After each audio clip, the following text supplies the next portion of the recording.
Ladies and gentlemen, welcome to another episode of the Spiritual Bro Show. I'm Dr. Amir, and with my esteemed brother and colleague Drago Reid, we're your spiritual bros. Today we've got a fantastic guest, Susan Long, a master healer with a background in law enforcement, also a super soldier of unimaginable capability.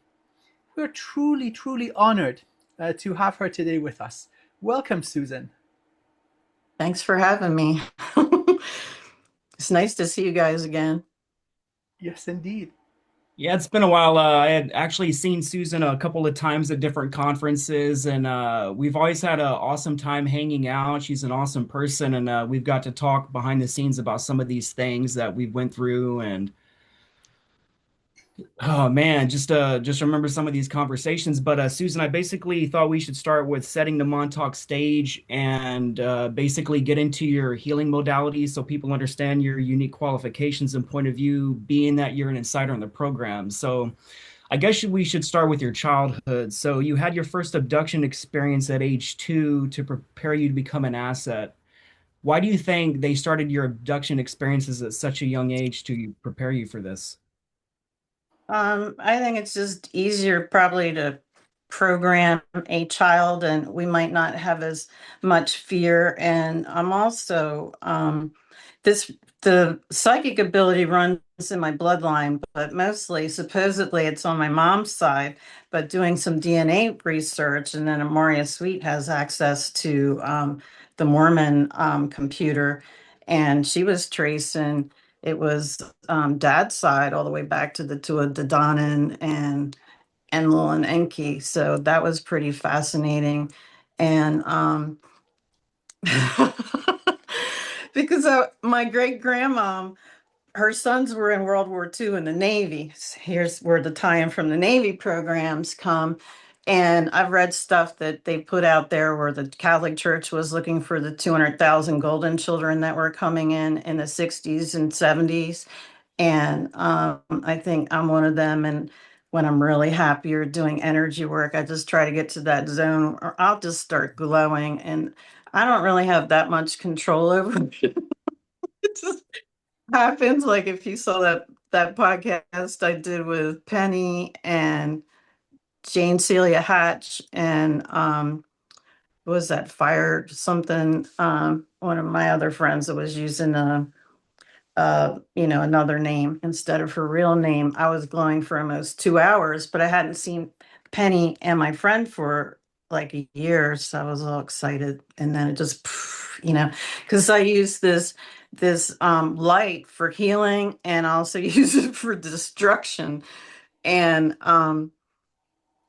anyways, I kind of went off topic with that. So we're going back to the children's thing. At 2, I remember being taken, but it looked like reptilians that were coming to take me. And I know I was 2 years old because that was when my parents first moved to Delaware. And then when from Philadelphia, and then about age 5, 6, I also remember being taken because there was actually I would have been age 6 because they bought that house when I was 6. And the men in black were showing up and they would telepath me downstairs, and there would be 2 guys in fedoras with wingtip shoes dressed 1960s businessman style with a fedora on. And I know it went on for a couple years because my first memories of them at the bottom of the stairs and they were looking at me. We didn't have a storm door, and then my dad had a storm door put on because I have memories of them with and without the storm door. And we would just go in this black car that looked like something Martin Luther King would drive, and then I'd fall asleep, and then we wake up someplace. Like I remember being at Montauk when I was 5, maybe, and that's like you get snippets of stuff like I taught a lady here how to see we're going off topic. Another lady, the cranial fascial therapy that I do, and she was doing it to me, and I thought we were unwinding trauma from when I had my 4-level cervical fusion, but it wasn't. I had to get her stopped because I was dry heaving, and I'm thinking, when is this coming up? And then I saw myself, I was above, like went out of my body, and I'm upside down, drugged and foaming at the mouth. And what looks like Mengele is raping me in a white doctor's. I think that's why a lot of us, our blood pressure goes up real high when we get to the doctor's office from the white coats. And not that that's funny or anything, but actually, from being a police officer and being a sex crimes investigator, I think that really helped me a lot. Like, I was actually healing myself before I had memories, because God forbid that I would have had those memories of all the crazy stuff that happened while I was a sex crimes investigator, because the thing would have destroyed me. But I also got all the training and experience there to be able to sort it out myself. And with each stage that I'm going through, I would research, what is this? What, like I remember in third grade, I was out at recess playing telepathic games and reading Nancy Drew in third grade. And you're what, 9? And that was supposed to be high school level stuff. So I was already reading above my age and everything. And there was a couple kids that could telepath, because I'd say, hey, think of a number, and one of the other girls could do it. And that's the first time when I was 9 that I was remote viewing when I look back, because my one friend, Tony, that I used to practice those games with at recess, she was at the Spectrum's not even there, if anybody's from Philadelphia. It's this old concert venue. And it wasn't really any place you'd take a little kid, not a 9-year-old. And I was taking a bath, because that's what my parents would have me take a bath at nighttime, and when I was a little kid. And all of a sudden everything went black, and I'm standing there looking at my friend, and she's crying, and she's in the bowels of this concert venue, and it reeked of urine. There's like flashing lights over top, with those, what are those neon? They're not neon, but the ones that make the weird sound. And she's crying, and I can't help her, and she also can't see me, but I'm trying to talk to her. And that's when I was remote viewing. But I thought everybody could see like that. Like, when people I know are crying or upset, sometimes I have to be careful, because I don't want to just show up like a ghost, because that's what I look like when I show up. But like, my mom isn't psychic. um, she can do some energy stuff, like if she's angry and she doesn't want to cook during the holidays, she's walked by our computer stove and set the whole thing off for us, so we couldn't even cook dinner, because but supposedly she doesn't have any gifts, but I think she does. Her anger is one of hers. And this was kind of funny, because I remember her telling me once, I was 40 and I was standing in her kitchen, and she says, I was talking about something where I saw my son in a dream when he was in Iraq, and he was an Army Ranger then, with the 3rd Ranger Battalion, 75th Ranger Regiment. And I saw him looking at 3 Rangers walking in front of him when they were out on patrol, and they got hit with the IED. And um, I woke up after that, and he was able to send me that message, but he can't communicate like that. But my younger son can. He's like me. But I remember Mom in the kitchen saying, "You're not Faye." And I said, "I've always been Faye." And she says, you weren't born with a cowl over your head, because we're Irish descendants. I'm a 3rd-generation American. And I said, "Well, you were unconscious when I was born. How would you know?" And that shut her right up, because, yeah. Yeah, Mom, I probably was born with a cowl over my face, which means you'll have gifts. But people knew that my great grandmom, here's the Navy, and my great uncles, my great grandmom had 18 children that lived, and I had quite a few great uncles in the Navy in World War II. And she knew when her sons were injured in World War II, because their picture would fall off the wall. And also, when I was 9, my mom's best friend passed away from leukemia. I don't know why this still triggers me. But anyways, I missed her because I'm 9 and we couldn't go into intensive care. I think he had to be 14 then. So it was 6 months of not seeing her. And this was my mom's best friend. She was like my second mom. And sorry about that. Bless you. Anyways, I'm sleeping and she comes in my room, turns my night table light on, and she sits on the bed. She's talking to me about how she's not going to be there. And I'm 9, so my 9-year-old mind's going, but you're here, you're healthy, you have all your hair. Because I heard she went down to like 90 pounds and lost all her hair. And she was 5'8", 5'9", like me, 150 pounds. You know, she was she was just normal. She had glorious brunette hair. And I remember she's like, I'm not going to be at your high school graduation, your wedding, all this other stuff. You'll see me in a long time from now.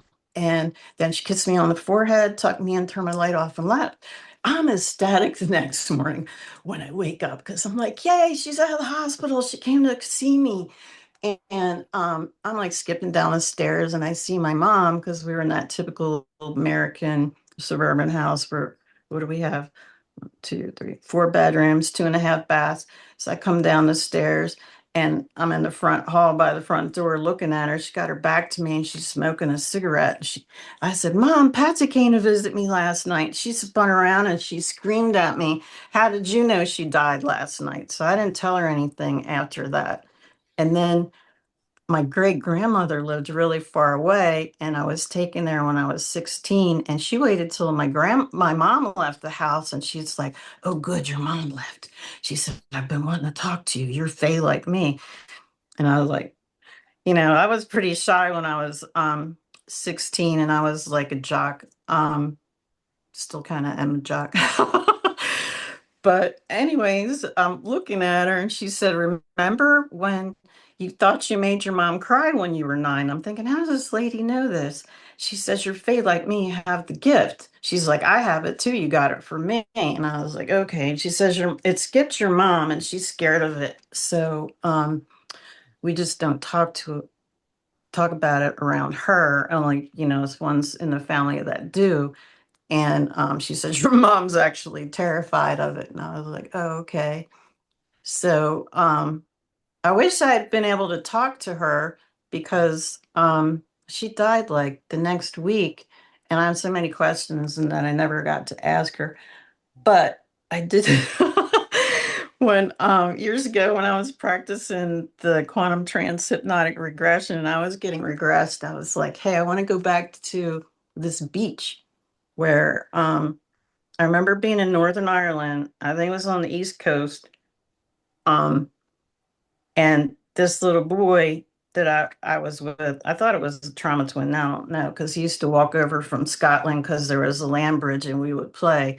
Well, there was a man of war on the beach, and I told him not to touch it. So this does sound like my trauma twin because he never listens. And he touched it, and he got stung really bad by the man of war. And that's where my memory of that past life stopped, where I was going to take him to the healer in my town, but I didn't remember. So when we did the regression, I was like, okay, I want to go back and see who this healer is. Well, the healer ended up being my great grandma. And she's like, I knew you would come. I've been waiting. And anyway, she's all excited that I'm doing this stuff and herbalism and The fire burns. so It gets stronger. This is wonderful. This is amazing. Susan, you mentioned a period in your life when you were working in the law enforcement, and some of these memories you mentioned were suppressed. When did they start going offline? Because they obviously emerged back again. So, was there anything that suppressed the memories during, let's say, your career in the law enforcement? Can you recall anything that would have had this effect on you? that suppressed it. I don't know. I used to drink back then because you couldn't do anything else, but even the drink didn't stop like the precog dreams and things like that. But Yeah, I had a lot of them because when I was a cop, I'd have precog dreams where I'd be in somebody's house and I'd look around, I'd know where the drugs were hidden, where the guns were, um, who was gonna, who was gonna act up, who's gonna be froggy. And it was kind of creepy, weird. And I always, like I said before, I thought I was protected because I figured God just showed me this so I wouldn't get hurt. And I used to talk to God and pray a lot, especially when I was a cop, because you could see some really bad stuff happening. And you get some survivor's remorse dealing with that. What was the question? I So, think so, I so went they off never topic. really went offline. I mean, they were always there, whether it was sort of like precog dreams or that sense of intuition. So it was always with you then. Yeah, or just knowing stuff because I would just know somebody was going to do something, or my guides talk to me. Like I sent Drago a picture earlier. Like I remember coming back from a conference once and I was sad. This was back in 2024, 2023. I think it was Journey to the Truth. And I was like, oh, I'm not going to see everybody for a year. And all of a sudden, and I'm sitting on my porch swing, and my guide's like, "Get up, take a picture of the garden." And this little blue sprite showed up. Well, actually, it's a bunch of blue sprites, but the fairies do contact me, and the ones I see are human sized usually. The sprite let me catch it on camera, though.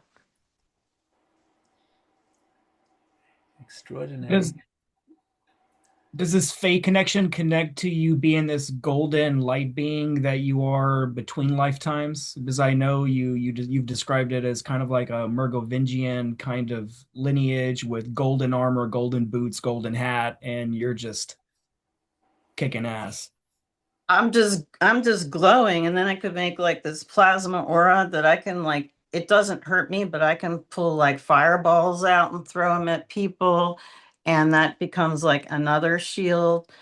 And I remember, what was that, the trauma twins was saying something about Lichtsoldaten. I don't know. They said I was going that, to ask about that. yeah, that our I'm souls, actually a level three. I'm level three Lichtsoldaten. it's they said something about our souls being so old that they didn't know where we came from. Yeah. I can tell you. Well, well, well. When Earth was moved to this part of the universe, they didn't completely understand the Stargate network that is the legacy of the founder beings. So they kind of screwed up a little bit. It melted the crust of the Earth and the entire planet. So for a number of hundreds of millions of years, Earth was completely molten. So that's when the Guardian crystals were installed, forming the original dragon grid, or the nervous system of the planet. And while stuff was starting to cool down, the first form of elemental life emerged. That is you, my wonderful friend. So you are elemental, coming in the form of red dragon, fire elemental, and along the line you would have incorporated different types of elemental and non-human life inside you. So you're one of the original beings resident on Mother Earth, and that's why she loves you And a so red much. dragon. Oh I yes. saw my red dragon during lockdown because I remember the ex said, "You're a red dragon." I said, "What?" And I picked up my phone to look because that was the closest mirror I had, and my whole face was like, fairy tale Yeah, red. yeah. My eyes looked the same, and I was like, Yes. and I dropped the phone, and all you get is like my brow looks weird, and because I looked cute a couple minutes before that, and then like if you see like my chest, I don't have any wrinkles. But you can, I sent that one to you too, Drago. That was all I got was last like 90 seconds. I got you can kind of see scales turning back into flesh on my décolleté. And I remember being a little horrified at the time because we were in lockdown then. I can't go to the grocery store if I look like a dragon. Somebody's going to shoot me. I live out in the Midwest.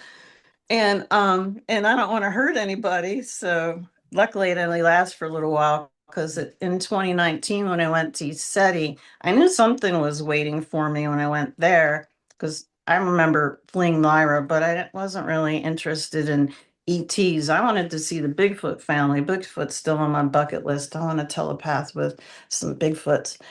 And when I got there and I was by that Pleiadian circle, there was like this hedge with a garden stool there. And I sat there, I was meditating. My guide says, take a picture. And I took a picture, and my eyes are like this, Yeah. and my whole upper lip looks like a cat lip, and it lasts for like 90 seconds. But I hope that's my DNA from different lifetimes and not something they put in us in the programs. Because I also remember making weapons of light, like swords, um, staffs, other weird Yeah. things. But then the two of Dadonin have them, and they also called them the Shining Ones. And I've been shining since that I've caught on camera since 2019. It just depends how long it lasts. And Shining Ones is another name for the Anunnaki as well. For those that And don't know two of what, Dadonin. yeah, so whoever doesn't know what Lichtsoldaten means, that's a German word for light soldier. And what they would do is they would take certain kids, certain Omega class kids like me and Susan and Amir, and they would torture us until our light body would activate and we can bring our source code through our physical body because it was already hybridized at that point. So coincidentally, Susan was known as the original Jean Grey of Montauk, and the Red Dragon makes 100% sense because a lot of these comic books were created from a lot of the people that were in the Montauk experiments through numerous deep underground military bases across the planet. It wasn't just a Camp Hero like me and Susan were at, but like this was a rampant kind of practice, and that gets into the the gate program, talented and gifted, and they were looking for those kids with those light abilities. So just like Susan says, you can think of a weapon and it'll physically manifest and you can shoot it. It's like a almost like a plasma fire. So I actually pull from my dragon self, my void self, my dragon fire, and Susan's pulling from her red dragon. Amir's pulling from his black dragon. So like these are really dangerous combinations for kids in the programs, and that's why we're targeted at such a young age, even in vitro. From the moment inception happens, they're starting to program us Well, for that that's role in the future. another thing I noticed, like doing the cranial sacral fascial therapy, is they're even taking us out when we were gestating in vitro and then torturing our little fetus body and then putting it back in there and into our mothers. And I don't know if how they were doing this, but I know it happened to me because I saw it happen to myself. And I was doing cranial sacral fascial therapy to another asset. I saw them doing it to him as well. Yeah. With the noticeable scars, being born with I was born with a broken cheekbone and broken nose, physical trauma, without any Jeez. injury to my mom. So, some of Were these you events, breech? I believe so. Yes.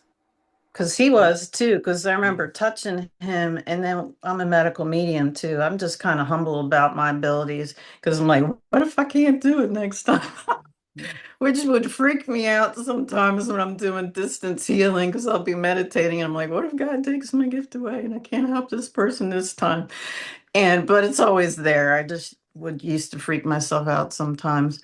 But I remember touching him, something with his hips, and I was like, "You're breech." And I could see because I'm literally like having this 8 millimeter reel in my head, and I can see him breech presenting, behind first, and his Mhm. cord was wrapped around his left thigh and up around his neck. So also while he's being born breech, he's being strangled, and which was kind of interesting because my first child, who actually is a soldier, not a super soldier, he had the cord wrapped around his neck and was a blue baby, and I was yelling at them to get him out that he wasn't breathing. And of course, nobody's paying attention to me.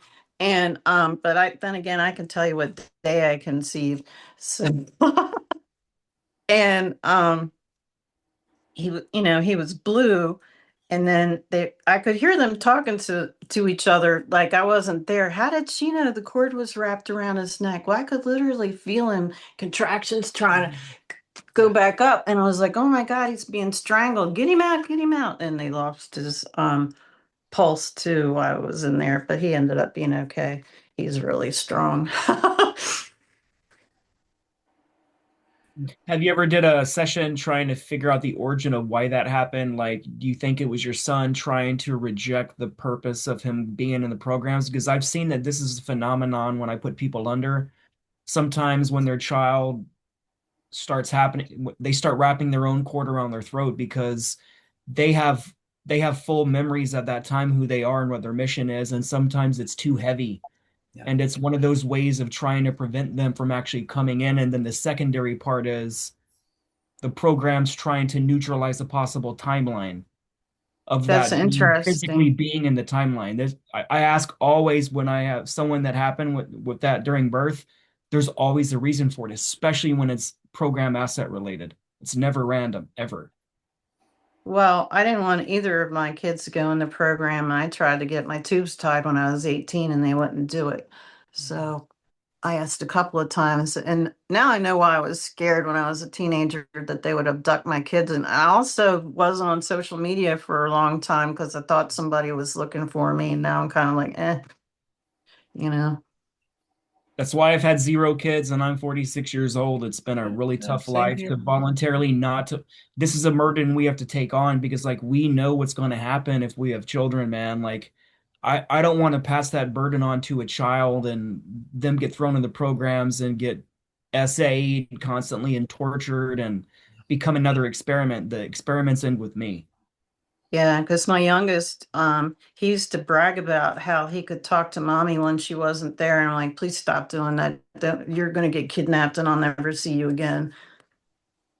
Yeah. And I don't think he really grasped the gravity of the situation. Like with his older brother, he never exhibited any kind of psychic abilities, but the young one definitely, you know.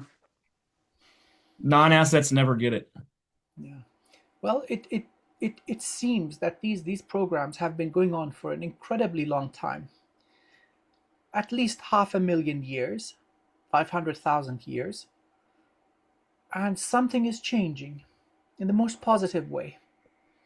That the source of energy from most of these programs, which comes from the harvesting of life force from the mass of humanity, this is becoming inefficient. The system is losing power. And so, as they're losing power, they're becoming desperate and chaotic. And so, right now, we're at the worst of the worst time, the worst period in human existence, and there's no other way but up.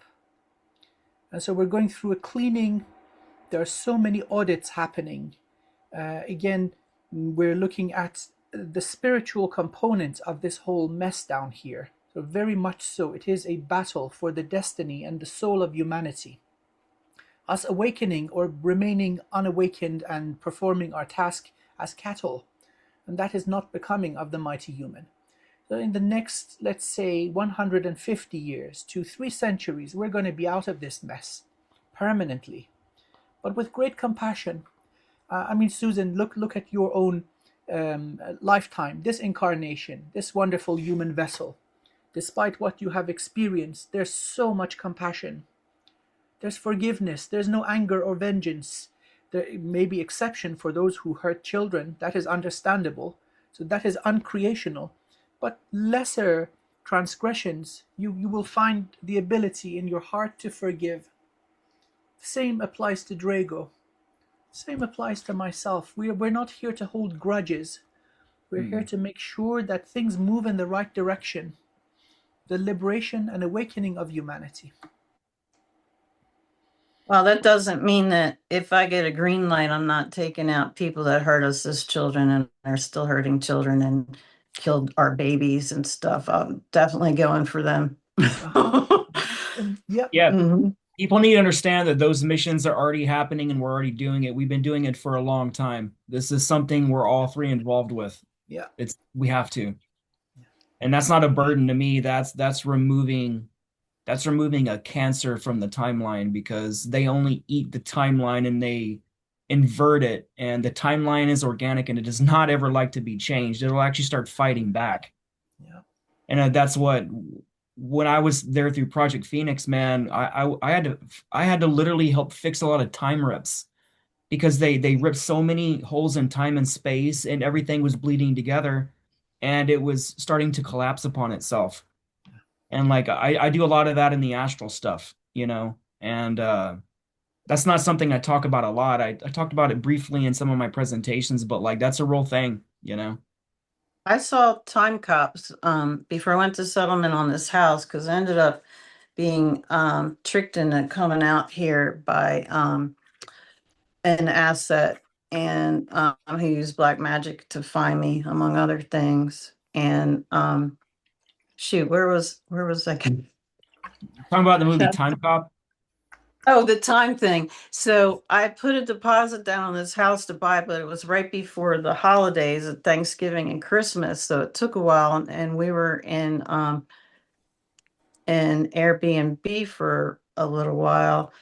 And actually, that time we were in a hotel. And I remember laying in bed and I woke up. You know, they always have those long mirrors that you can get dressed at. Well, I saw two super soldiers like come through the mirror and they just looked at us and then they left. And I was like, well, okay, were they putting us back or were they just checking on us or what? But yeah, they came through the mirror.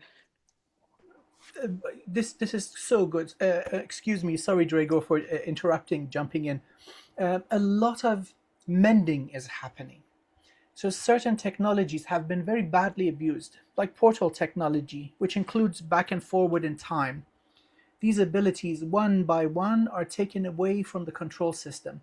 So as they were manufactured by older races, certain security protocols existed.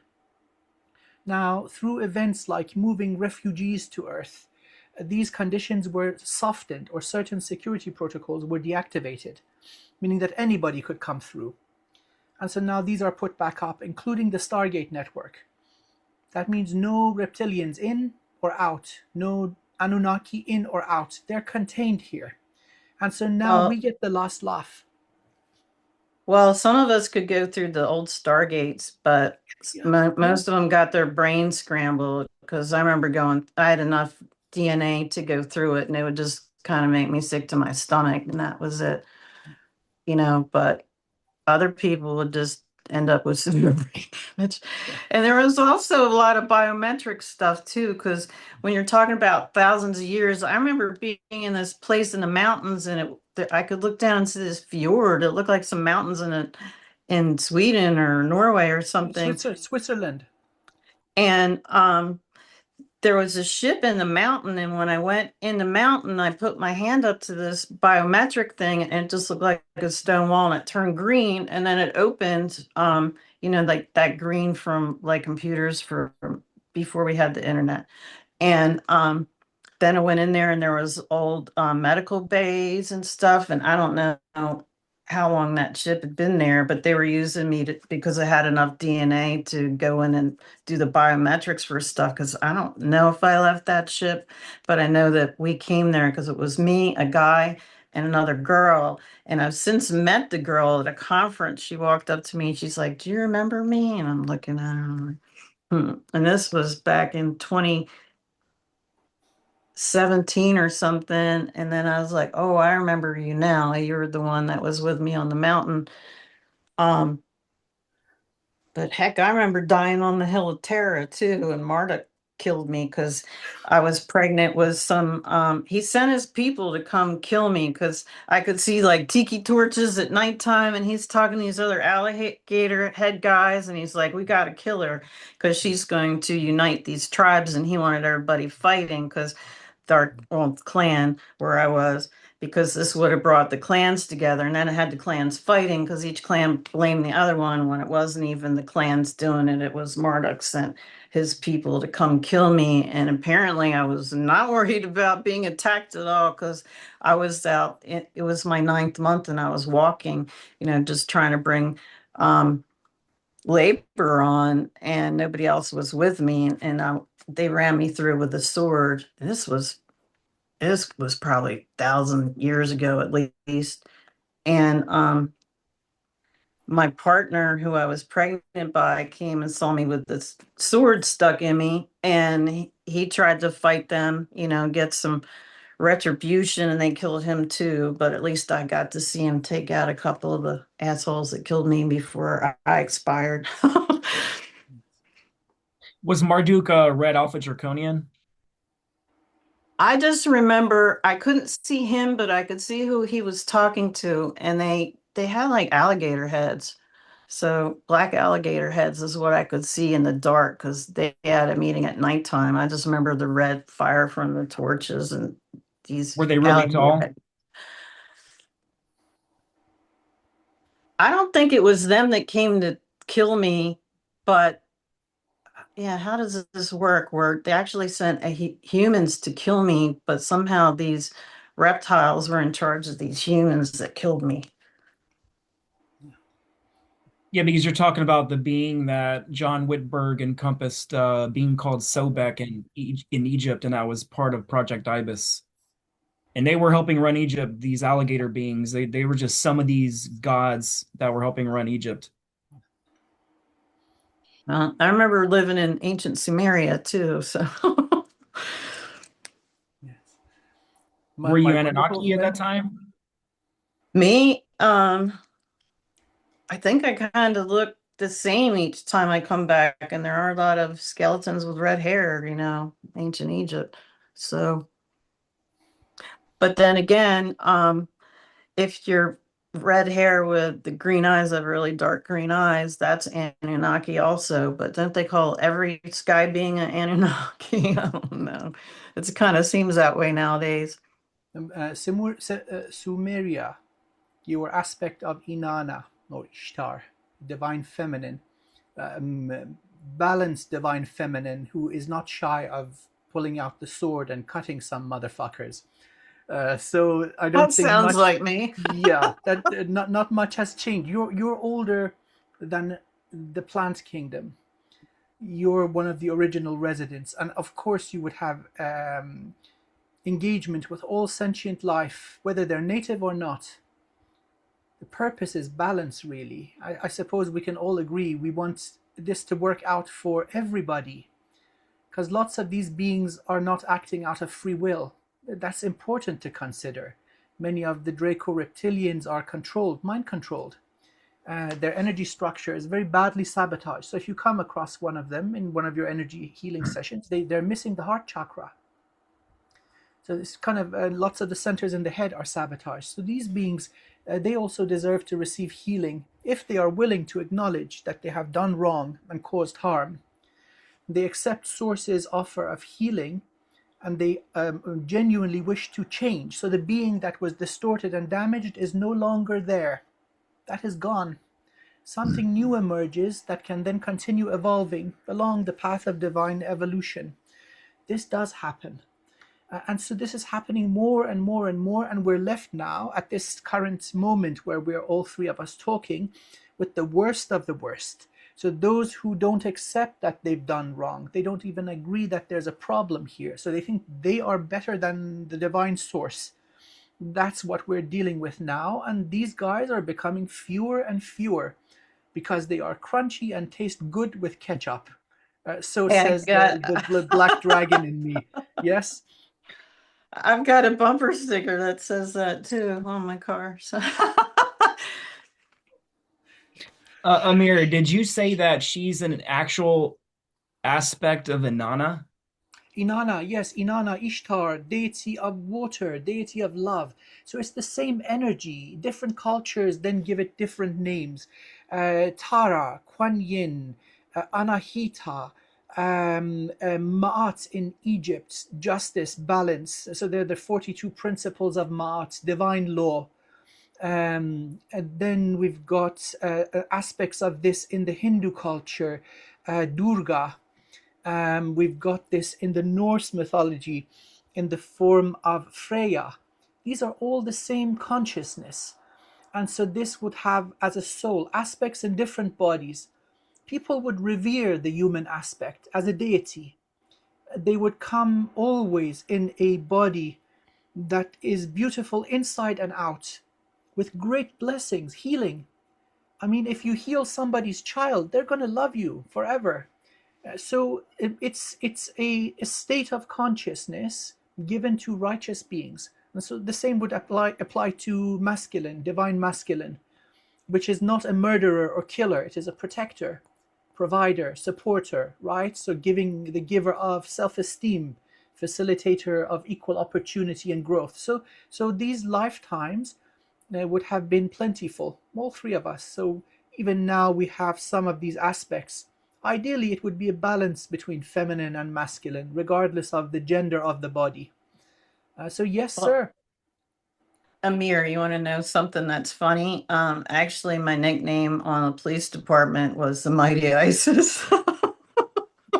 Because they saw me yeah, when I was a rookie, that was the name they gave me because they didn't realize I was pushing guys' chi because I pushed this guy and he went flying down the road and I was just like, Yeah. I still I still get asked how I picked up like big, huge guys and just drug them out of houses by myself. And they're like, "How did you do that?" And I was like, I just used my legs. You got to remember in the gym, I was like, doing those sled things with like 1,000 And But Drago, I I'm also kind knew of it was other you stuff know because what when I Drago is get going on now. angry, I can use that. He's going in his memory, checking all the data that he's accumulated and thinking, oh, weren't some of these guys assholes? Yes, the Anunnaki use the title. They're using the title of the deity. For example, Shiva. This is a state of consciousness, divine masculine. And guess what? This became one of the titles of the Anunnaki ruling India, one of the high capitals of Atlantis. Well, high capital was in Ireland. There are other regional capitals that are occupied by members of the Anunnaki bloodlines, and so they would have taken the title. It's not the divine soul. They were just using that honorary title to control people in their kingdom, in their domain. So when you said that about her being Inanna, that automatically explained Marduk because Inanna is the daughter of Enki. Yeah. And Marduk is the son of Enki. So that would allow me to believe, because since it's a war of kingship, it's also a war against the goddesses too. So like that would have been some internal kingship trying to usurp a possible controlling aspect of bloodline, because that was And he constantly killed, happening. and they killed me on the Hill of Tara of all places. That's where the high kings were crowned. I was out Yes, walking on the yes, Hill of Susan. Tara. They almost killed me Interesting. this time round. I did some energy work on the hill of Tara. I pulled in so much chi into there's a guardian crystal underneath the hill, about a mile down, and I got energy burns on the soles of my feet, black and blue, Dang. bruised like hell. Um, but I suppose we live and we learn. Susan, you had mentioned mirrors earlier. To the people that are not in the programs, can you discuss the importance of mirrors and what they actually are? Mirrors are used as portals, and you do. Actually, I was working at this contracting at the spa, and this esthetician downstairs. So that place is haunted anyway. A lot of places out here in the Midwest are, but she didn't know better. So she's got multiple mirrors. Actually, she had three all facing each other in her esthetician room, and all of a sudden the owner, because she knows I know about all this weird stuff, she's like, I went to walk down the stairs and she goes, I saw this thing, and she tries to draw a picture of it, and I said, oh shit, you saw Archon. I was like, did it make this metallic sound? It sounds like it's dragging. She said, yeah.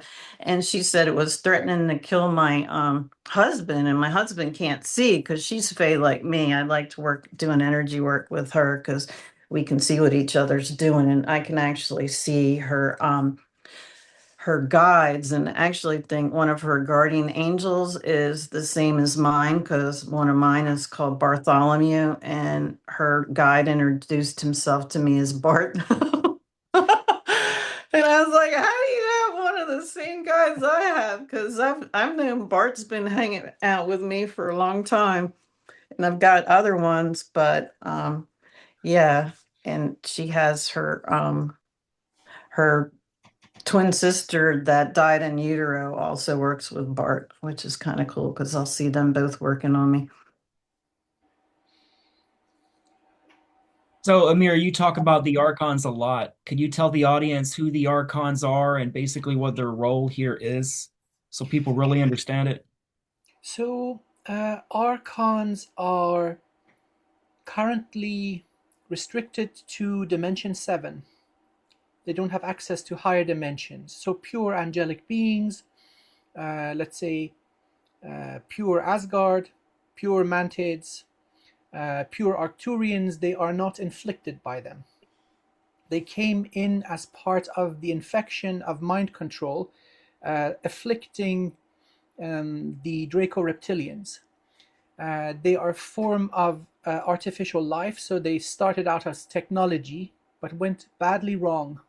And so they've infested 3 universes, -3, -2, -1, and they arrived with the reptilians into our universe.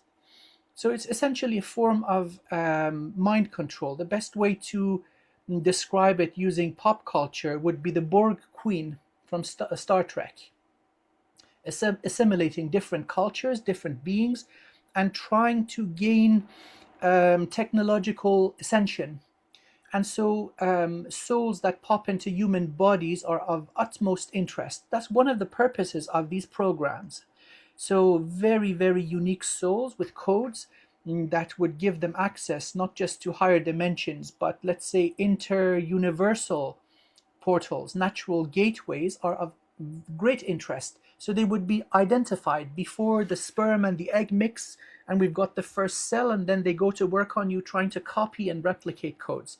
Now, interestingly, the mighty human is far more ancient than the arrival of these beings. So the purpose of bringing them in was to strengthen us against psychic and energetic warfare, the abuse of spirituality, aka black magic.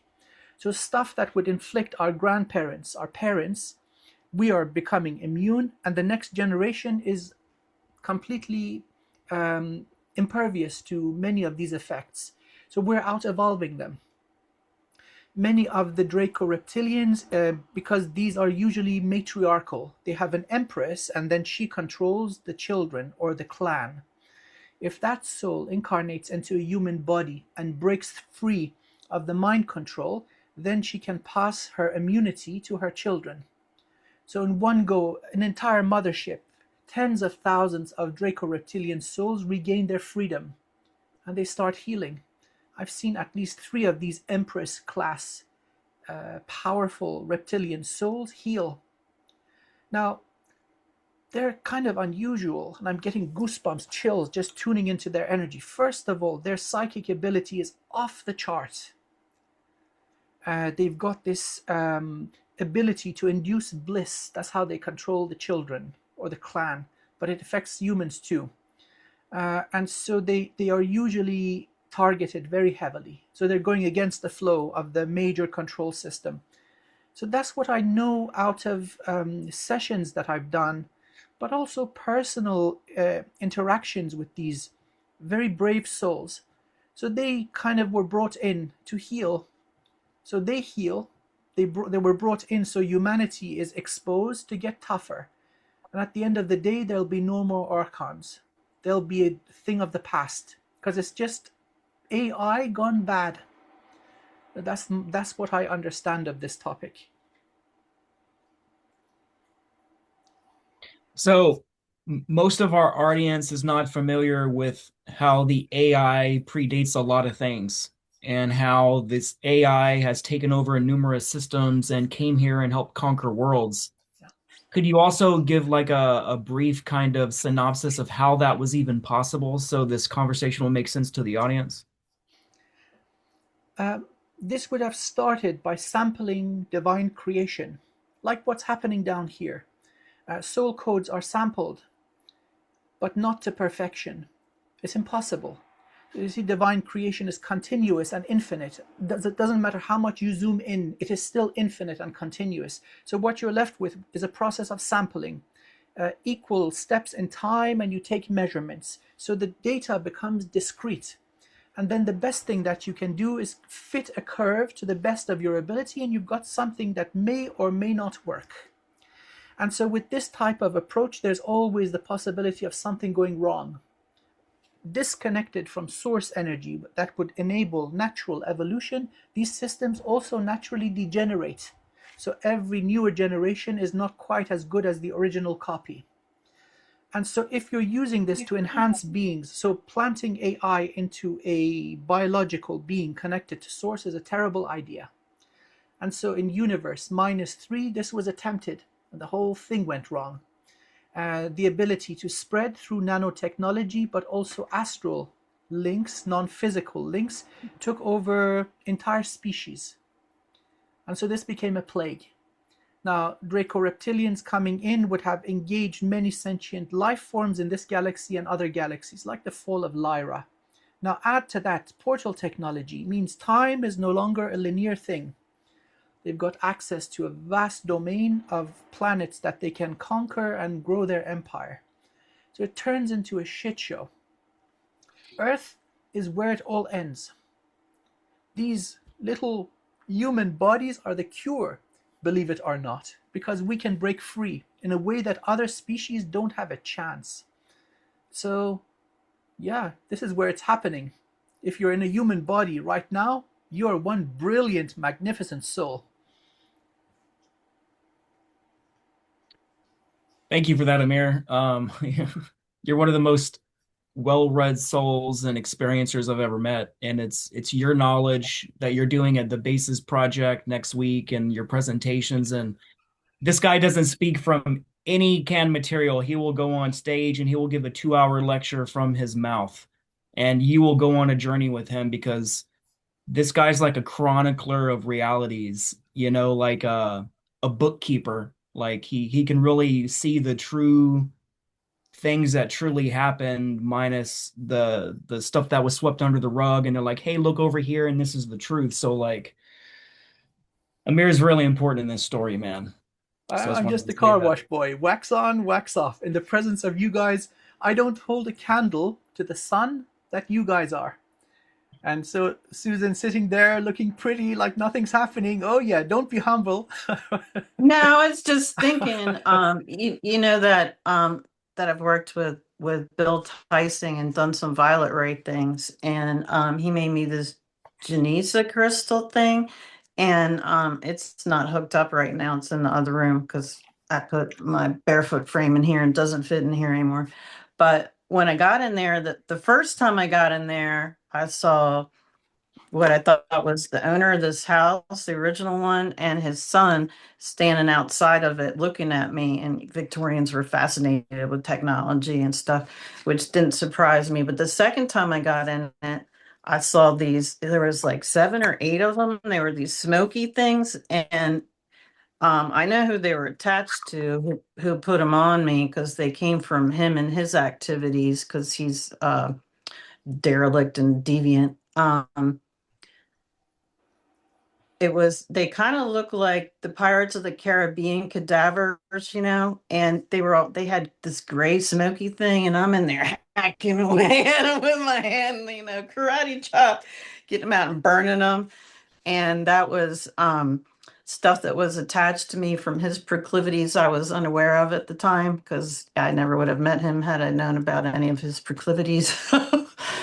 And yeah, that made me feel a lot lighter. But yeah, you have to be careful with some of these. Some Dracos are nice and some are not, and they will siphon your energy on purpose. Yeah, yeah, yeah, absolutely. So now perhaps we could move to a passion that we three share, and that is undoing the mess through healing work.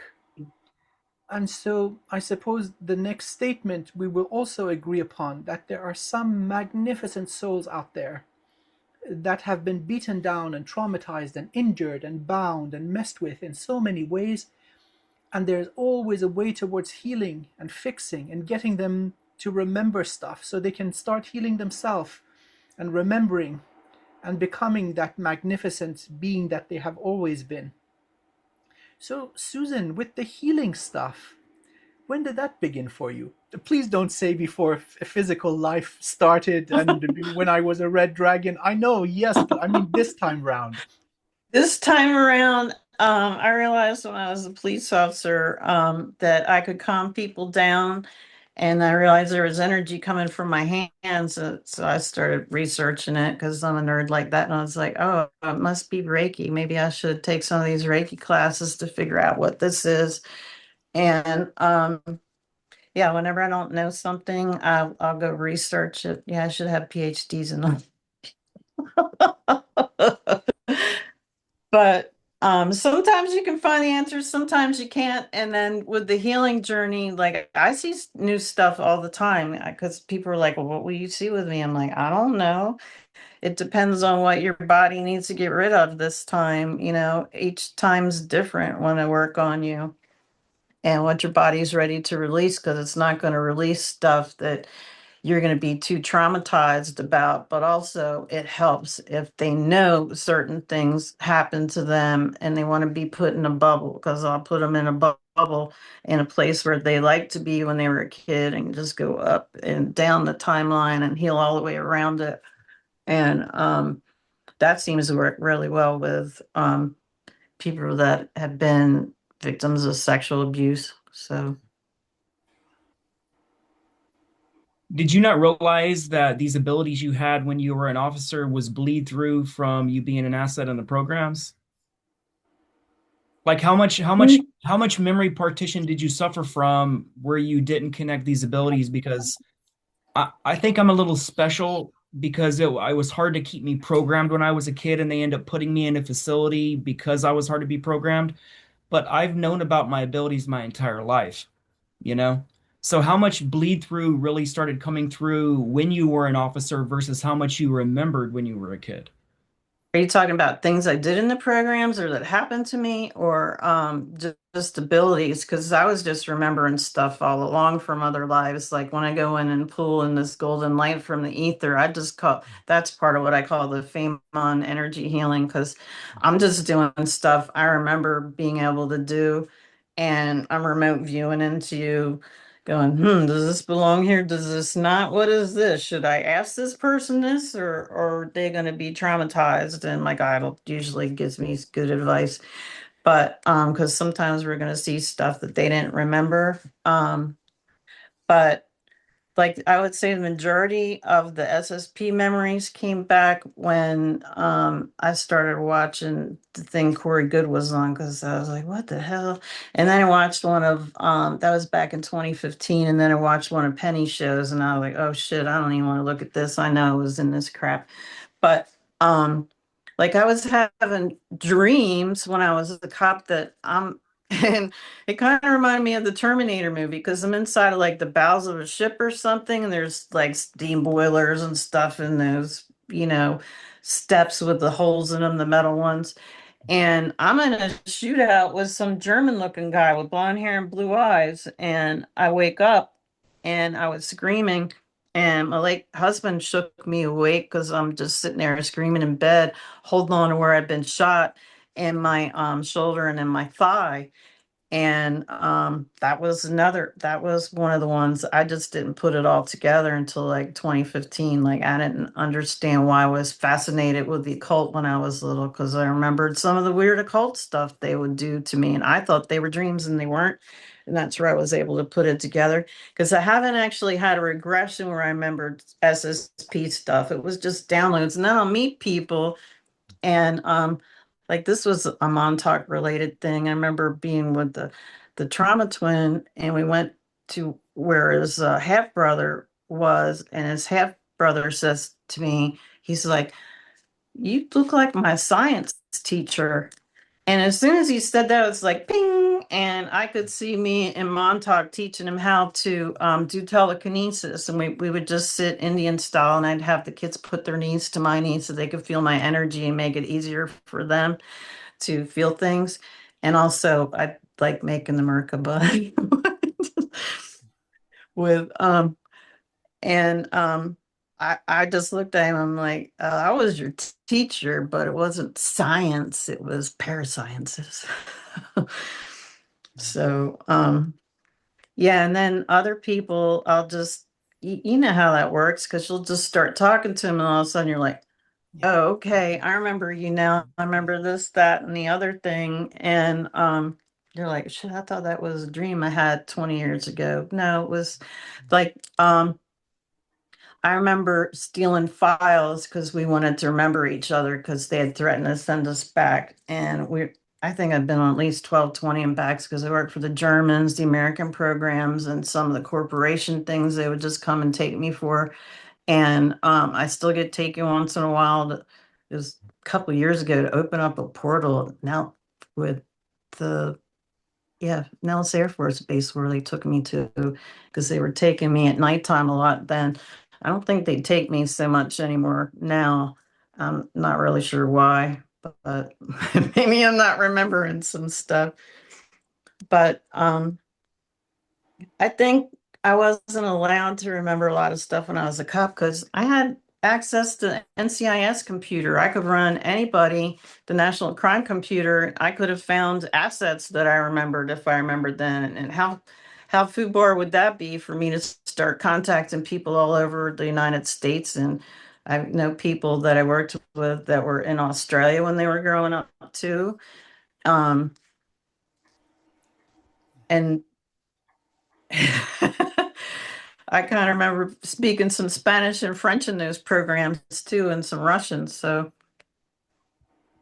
there's a lot of different people that we worked with, and there was even Asian people, but I don't have any positive um, memories of working with any Asian people. And I had to kill them because they think that they can do whatever they want to women. So they tried to separate me from my counterpart a couple times, and they came at me with these helmets on. As soon as I got the first guy's helmet off, that was the end of the rest of them. So,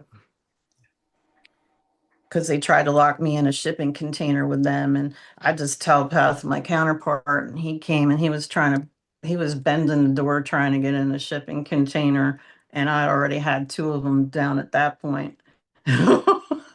Were dead. And then I was working on the other three. And it doesn't take long once they piss you off because when I'm doing healing work, I'm going from my heart chakra, which is their first chakra. The other ones are control systems. So it's pure love that think about things you love. You want to get up into that vibration. But then the same thing with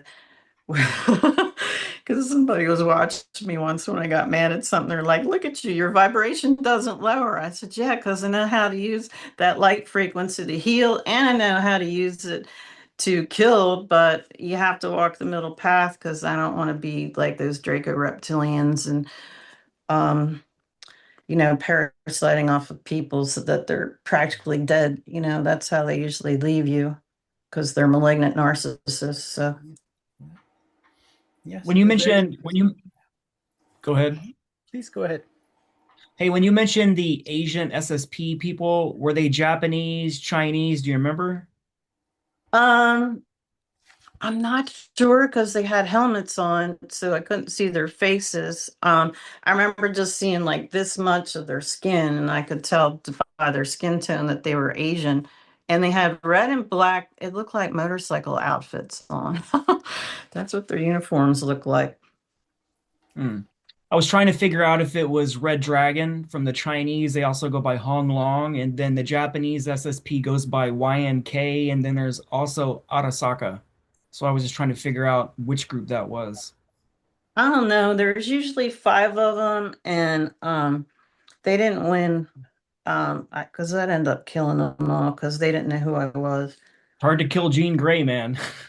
Not a lot of people have a Red Dragon light body origin that can just take care of it.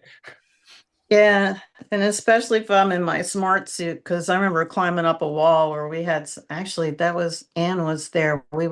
We had big earth movers, and she was teaching me how to maneuver this cargo ship. And I was just walking around, and these guys broke in one of the airlocks. But the weird thing was they were mongoloid. They were real ugly looking in the face, and they were like 5'6", and they had these. I remember their shirt was black and they had like a gray spider embossed on it. And I had some kind of thing because I killed the one guy, I had telepath my counterpart, and I'm up the wall and I got this spinning thing, and the guy's reaching at me, and I spun and I cut all his fingers off, but he didn't retract his hand. I'm like, why is he not feeling pain? That was so weird to me. And yeah, and the other two guys were like, how are we going to get her off the ceiling? So, because I had just crawled up the ceiling with my mag boots and was kind of hanging out up there, and they were looking up at me. But yeah, killed all those that time, and I remember the other part walked away because I can also telepath. I knew what their plans were for me, so doing as I do, I cut their twig and berries off and shoved them in their mouths and dropped them off on their flight deck as a "don't fuck with me" kind of message. So Well, that's a powerful message. I think that yeah. does the trick. I don't like rapists, pedophiles, or attempted rapists. Even if you Yeah, attempt, I'm going to yeah, kill you and cut yes. parts off for your That's crimes. that's one of the things that seems to be common with your energy. This is personality of the soul. This would be true every single lifetime. Um, Hurting the innocent enrages you, and so in every lifetime, in every body, in different shards of your soul, you would have protected the innocent. So children, women, those who are elderly, this is something common, and so that's also a property of the divine feminine, righteous divine feminine. You've got some Kali in you, Mother Kali. I Oh, I like Polly I because I love remember Kali. She one every time time. we're working on it was another asset, but she's far away from me. And she's like, I feel like they're trying to kill me. She was having heart palpitations. And I just pull your energy body onto my table and I'll start scanning it. Just it's like you're actually there and I'll look into you. And I was doing that with her, but whoever it was, I couldn't see who they were. We're trying to pull her energy body off my table. And I was like, fuck you, she's mine. And yeah, I had to physically grab her energy body and slam it on my table and tell them she was mine. They couldn't touch her, and then they left her alone. But that was scary because they were trying to kill her. You recently did major healing on me. I'm infinitely grateful.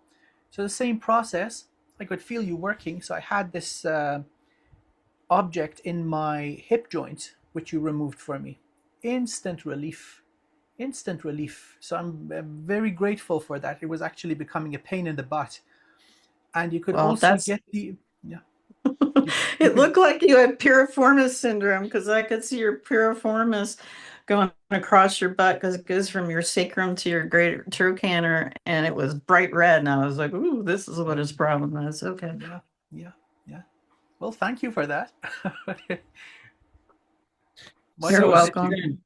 Susan, if one of these assets come to you and they're some of the most targeted kind of assets, what kind of things can you help do with them to help protect their energy, just like Amir does? Like, what's your go-to modality when you're healing directly with assets and you're dealing with astral entities and attacks and stuff in the non-physical? Well, mostly I'm trying to pull off all that crap that they're putting on them to control them. And then I'll go back through in that golden light that I take out of the ether. It's kind of like every place where I pull something out of your aura, you got a little hole. So then I cover you with the golden light. I just walk around my table. You probably think it's weird with a pendulum. And I'll just say to the pendulum, we're going to fill or and cover this person with golden light. And then I just cover them so they're like in this living, sleeping bag of golden healing energy. And just their faces sticking out. So they just look like a happy little kid.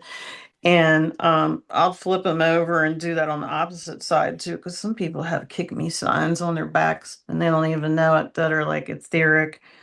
And you can have, shoot, sometimes some of these people that attack you leave cords so they can feed off of you later, Mm. and they just have to be removed. And one lady out here, that's the one I put in a bubble because she had had a home invasion. It was really bad. Actually, she had two of them.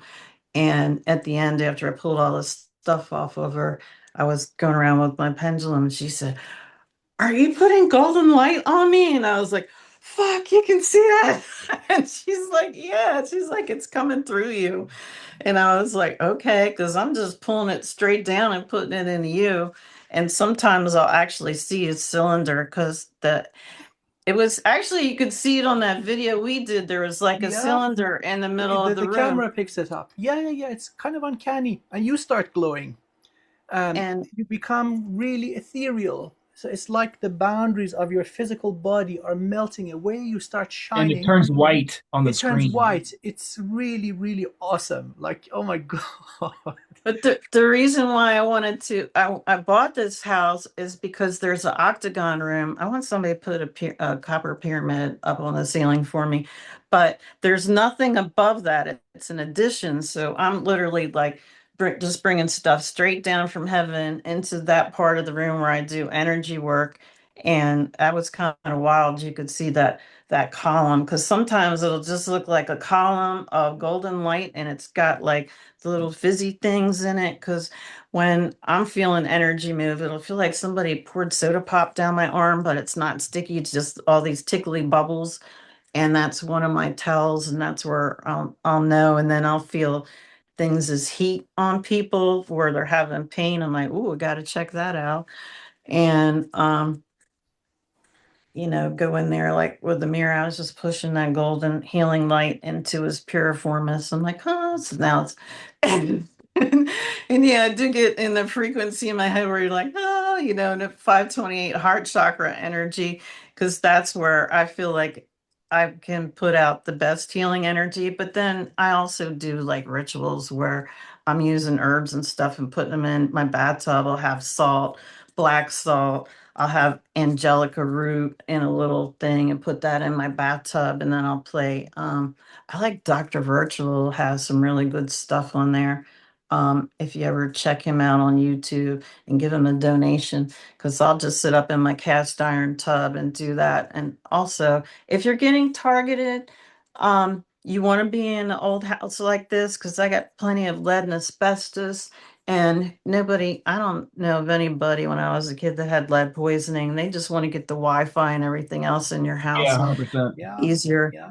That's why they're putting up that's just Tyvek and press boards. You can literally just take like a box cutter and walk into somebody's house. You don't need to go through the door. You can make your own door. I Yes. don't want a house like that because it seemed like I had worse migraines when I lived in a regular house versus living in my practical magic house. And that's going to suck when I start traveling because I get hit a lot more. And I'll give I don't like to say everything I do on lives, but I'll give my clients um, advice that works. Let's put it that way. If that doesn't work, we'll try something else, or just try not to be too public about it. But iron works. Um, if you're getting Bronze. hit, just Bronze, yeah. Susan. Bronze. It's Water iron. pipe, if you're getting hit really hard, you can go in the basement and hold on to a water pipe because I seem to get hit 3 months on and 3 months off on their schedule with the Havana syndrome, and that shit hurts, man. Because they hit me. I have a YouTube video. They'll get both of my temples, and I get my thyroid, my heart chakra, my descending colon, trying to aggravate diverticulitis or give it to me. And then they hit your sex organs too, because they're trying to give you cancer wherever they can, because I don't think they can flat out kill us.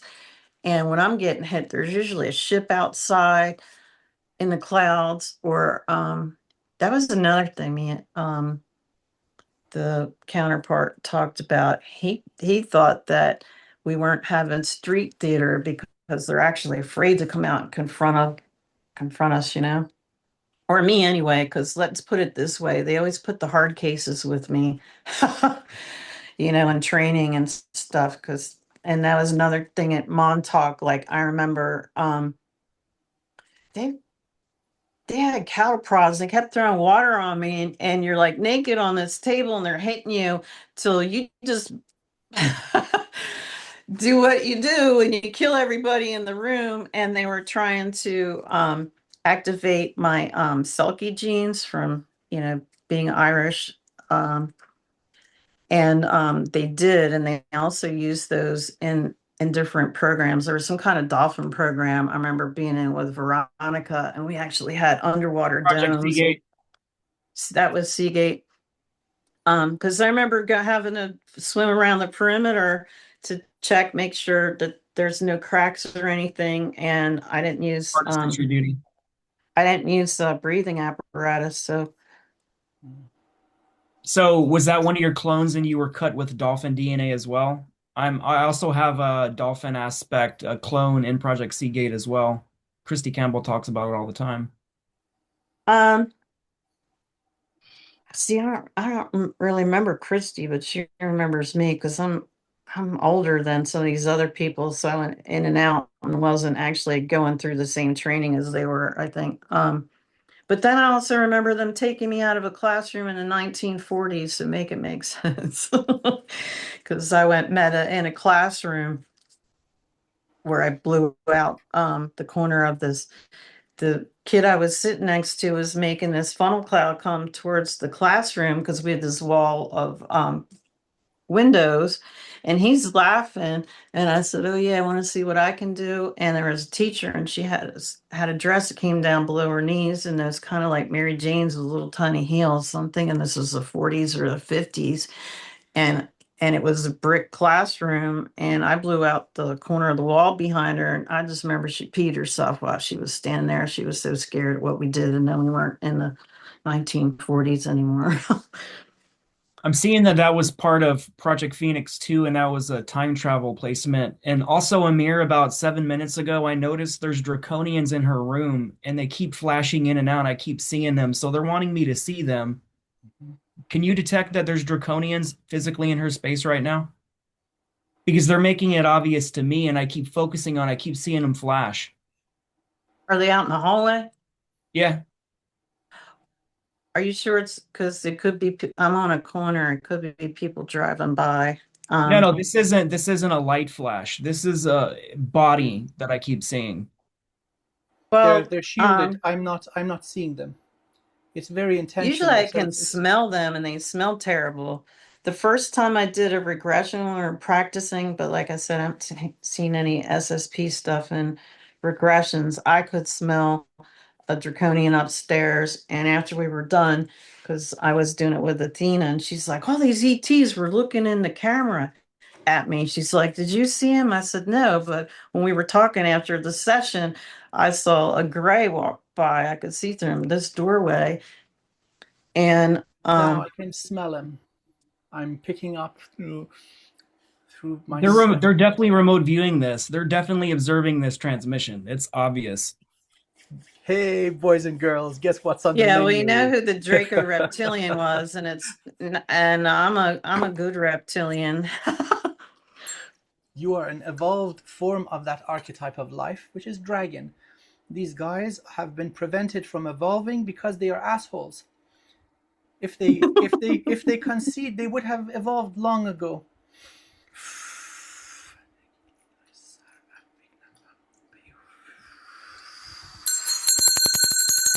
But also, I usually keep that door closed when I'm doing sessions because I have leaded glass doors, two sets of them in the front of the house, and then I have like this Harry Potter bathroom under the stairs here, and that also has leaded glass mirror on it that's beveled. And if I happen to have them both open, things come through in the hallway. I've been sitting there watching TV and seen somebody standing there remote viewing me from the hallway. I'm like, excuse me, I didn't invite you here.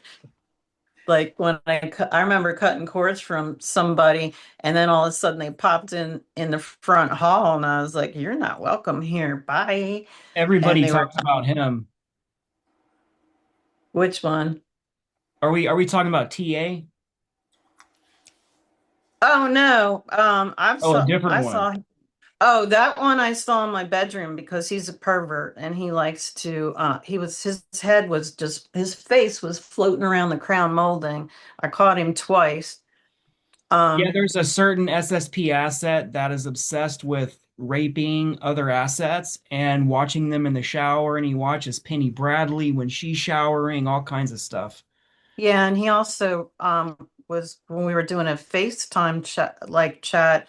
He was he went to sleep during the chat, but was astrally raping my friend while she was at work, and we couldn't figure out what the hell was Oh, going it's the on with same her. guy you were talking about earlier. Yeah, this guy is a That's nuisance. TA. Yeah, we've had numerous issues with the guy, and I tried to warn Penny, and he's not a high adept. I said, "Oh, yes, he is," because I've seen him in my house.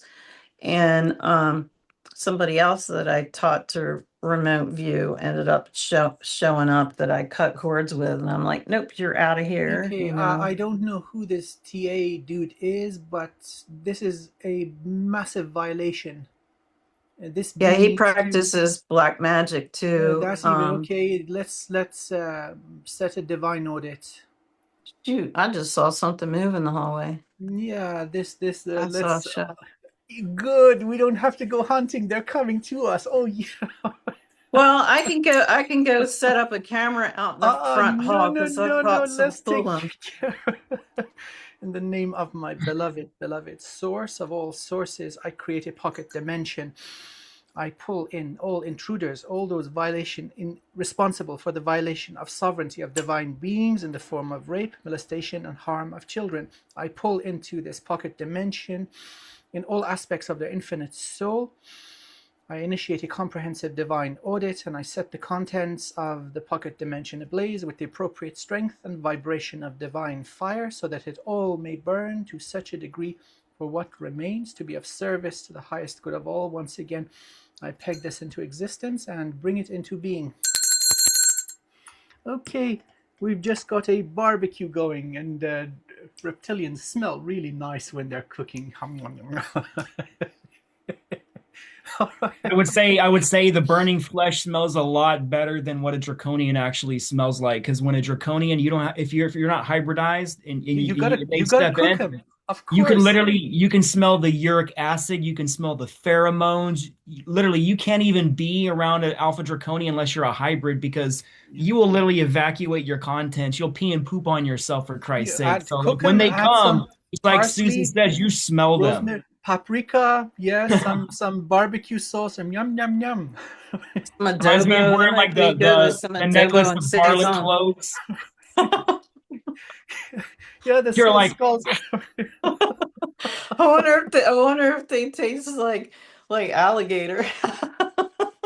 It all tastes like when I chicken. wasn't vegetarian, I do love gator tail, so Exotic. Well, hey, payback's a bitch, huh?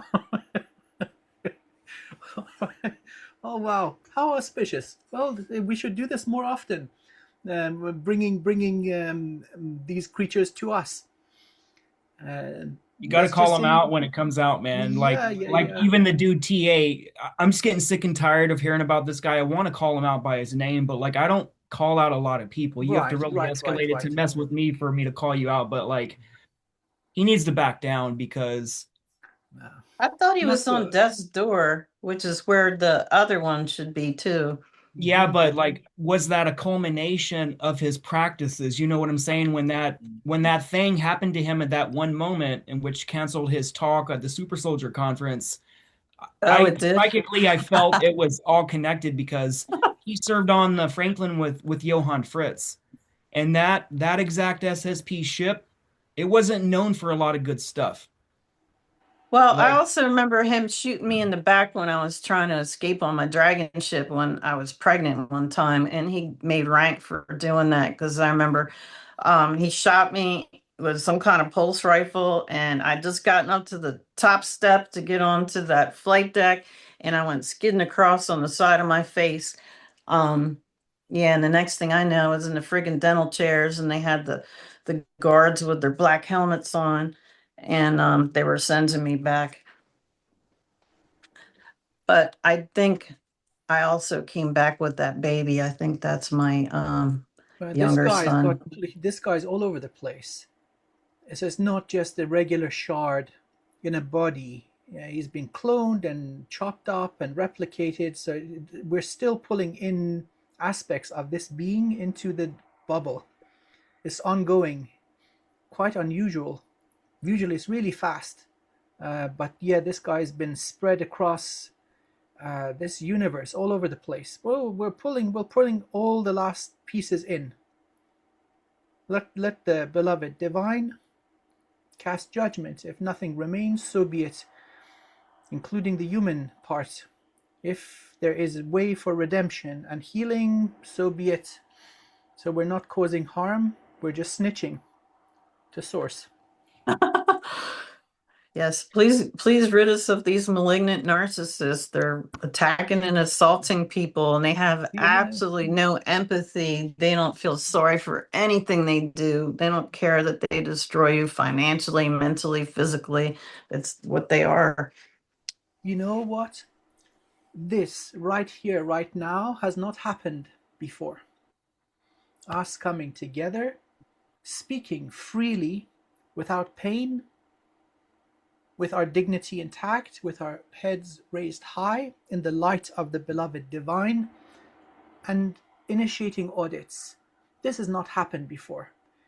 Never the three of us were in such awareness and ability all together at once. And this is really auspicious. This is a powerful moment. Shoot. Now I want to go to the Hill of Terror with you. See Yes, the please. rest of Oh my God, that. it's Irish food. Oh my Drago, you gotta come to Irish food. I don't know what these people do to this. It's so delicious. It's It like is. I Probably thought has Irish source, it food has was. root source coding in it. That's why. it's not regular. Everything tastes so good. The people are lovely. The landscape is amazing. I think there's going to be some powerful, powerful healing for you there. Well, I haven't been back since 1984, and the troubles were going on there, and I Come, was come, come, mostly come. up in Yep. the north. I would like So, to see the people take their power back with what's happening there. Take their power back from the little controllers because, like, we're not dealing with human controllers there. You know what I'm saying? Even in the United States, I would never tell people to do anything, but I would only say people need to claim their power back. We have to take our power back, and that's all I can legally say. yeah, Because if and, we don't take our power back, we will all fall asleep one day and everything we ever remembered and everything we woken up to will be gone and erased from our record. Because that's where we're going with mind control with the AI and everything. They're literally removing our ancestral memories and rewriting it. So Oh, spot on, man. I mean, looking back into the Earth Akashic records, there's so many empty patches. They've messed with the Akashic records of Earth. Beyond Lemuria, it's a black hole. It's all gone, burnt out. You've got little patches here and there. And then the next best thing that you can get would be the Shambhali 3 million years ago. So millions of years of human history have been erased. So you got to go to the galactic level or universal level to get some insights. What you just said is accurate. If there is a civilization that does not remember who they are easy to control. And we're the mighty humans, for goodness sake. This situation is unbecoming of us. And it's not that we want to create empires and conquer the cosmos. No, no, no. But to live in dignity. This is the birthright of every divine being. To be treated like cattle and to be harvested in this way, this is not a good state of being. It's going to come to a close. And that's the good news. in a lot of these Akashic record readers, they don't know that the Akashic record has been edited and that it can be edited. So like Amir, how can you not necessarily train these other remote viewers, but how can you awaken them to the fact that some of the things that they're viewing has been changed? And they need to know how to navigate around to find the right answer because a lot of these Akashic record readers, they're going in and just pulling the first answer thinking it's the absolute answer and they're being deceived. Like a lot of the missions I've been on, people's like, well, we can just see everything in the SSP or the Akashic record. No, you can't.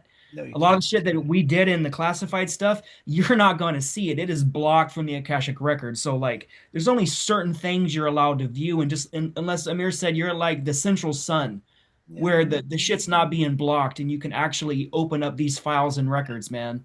And that's why Susan, um, a lot of the times they would mind wipe you, you would use personnel files and hold them up in front of a mirror So you can use Operation Looking Glass against itself so you can remember. Oh, You that's what I understand? started talking about that. And I took the files and it was Maria. I think Veronica was there. Effie was there.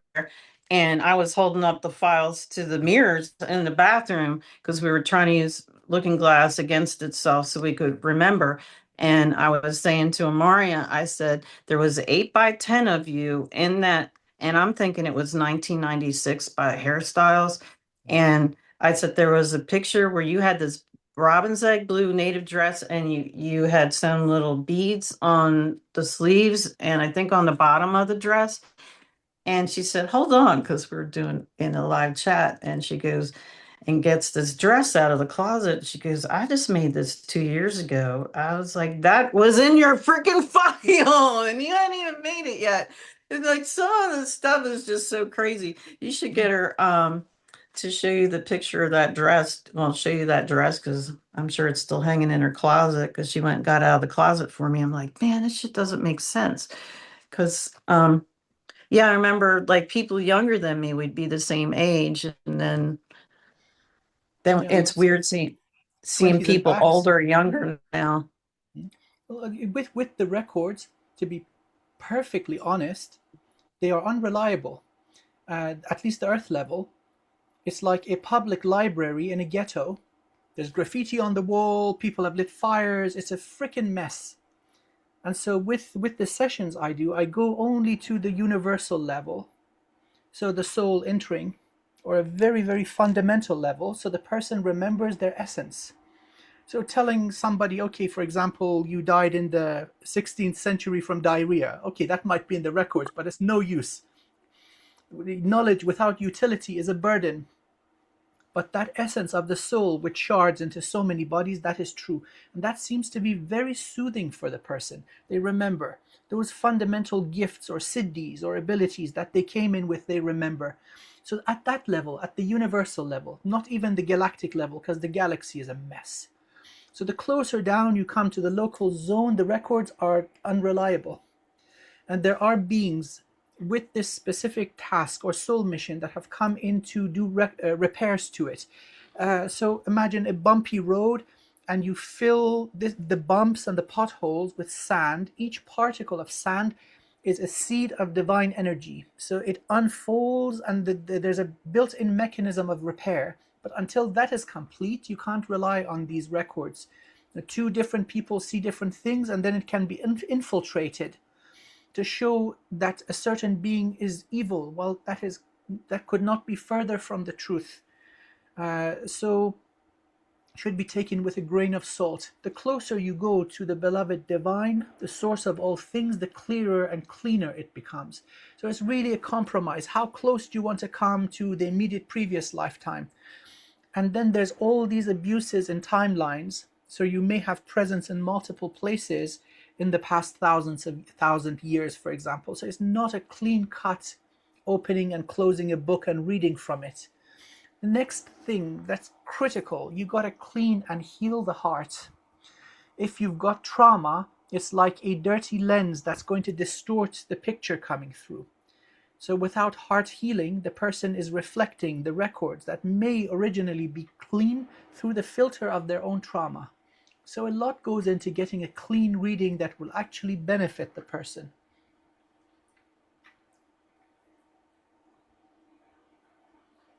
Susan, earlier you had mentioned you were almost kind of disheartened when you said they're not really pulling me lately anymore or something like that, and you kind of laughed about it. But when the moment you said it psychically, I saw that they never stopped using you, and you're still on missions right now, and they're going to use you until you die, and then when you die, unless you break free from that, they will keep using those aspects. You're too damn important. Like energetically, I see that you're very important in all this. And that's why you were chosen to be one of the lead instructors at Montauk to teach the kids psionics, you know? Yeah, I'm just glad I didn't really remember using psionics. Well, I'll shut up now because now I do. Oh my God, I don't remember using psionics to kill little animals. Yes, I do. Never mind. They forced all of us kids to do that. What animal did they pair you with? Did Um, they pair you with an animal and make you kill it, make you attached to it, make you care for it, and then make you kill it? I think it was a cat. Because I haven't really been that fond of cats. I've had a couple. I'm usually a dog person, but yeah, now I've got a cat and he's one of my protectors. He sees stuff I don't, and he's in the room, but he's taking a nap right now. What I had to learn as a kid that there's two ways you can use your psionics. You can kill with pressure, which is extremely painful, meaning you can collapse organs, you can explode a head, you can do all kinds of things. But I realized at a young age that I could just swipe and remove the electrical system from the body and just swipe him out of the body. Just no pain, no nothing. Just I'm removing the essence. The body drops. And a lot of kids couldn't do that. But like that was my way to deal with having to literally hurt and kill innocence. Especially like those animals were like one of the only things we were allowed to love. You know what I'm saying? Because we weren't allowed love. We weren't allowed to communicate amongst kids. If we did, you knew what they did to us. You know what I'm saying? So like Well, shoot, we're not allowed love in 3D. We're all like alone. word on so that. Yes, yes, We're all so alone. We're all three alone. yeah. It's, Yeah, because it anybody you sucks get to have close this to, burden. That's why we can laugh about it because it's so true. yeah. Well, be like let's it'd just, be nice to have a love interest, but it yeah, usually comes with a handler. So yeah, yeah. yeah. They get infiltrated, weaponized against you. Me God and Amir help has you been if you talking about open that a up. lot lately. Yeah, open up your heart, and then you're vulnerable, and so through the people you love, you are hurt the most. That's a ungentlemanly way of conducting business. But it is what it is. But now, just to add a ray of hope and light upon this whole thing of these secret programs, this convoluted mess that many souls, many refined, powerful, and elevated souls get entangled and are exposed to this darkness, this evil, so that they are first hand witnesses because there is a reckoning coming.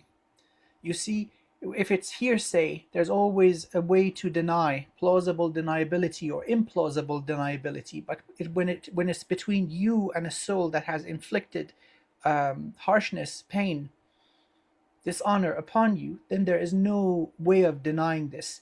So we're witnesses. We are witnesses.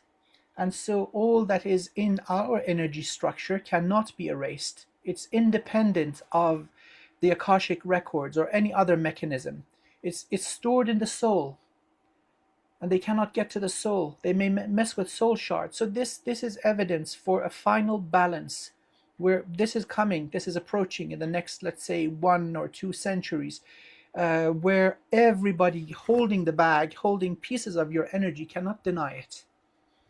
And so that is righteous justification for an audit, for the divine fire. And I see that you have the holy fire Reiki written underneath as one of the modalities you use. This is not vengeance, it is not anger, it is not revenge, it is balance. And so all these acts of violation are done out of imbalance. When the imbalance burns, maybe something is left that can continue to evolve. And sometimes there's nothing left, so be it. By the way, the fire we started is now out. The beings responsible for violation, nothing made it out of this particular pocket dimension. They have been removed from the book of life. Rightfully so. Good riddance, I say. We will forget you. Who are we even talking about? Oh, that's a naughty smile right there. Oh my.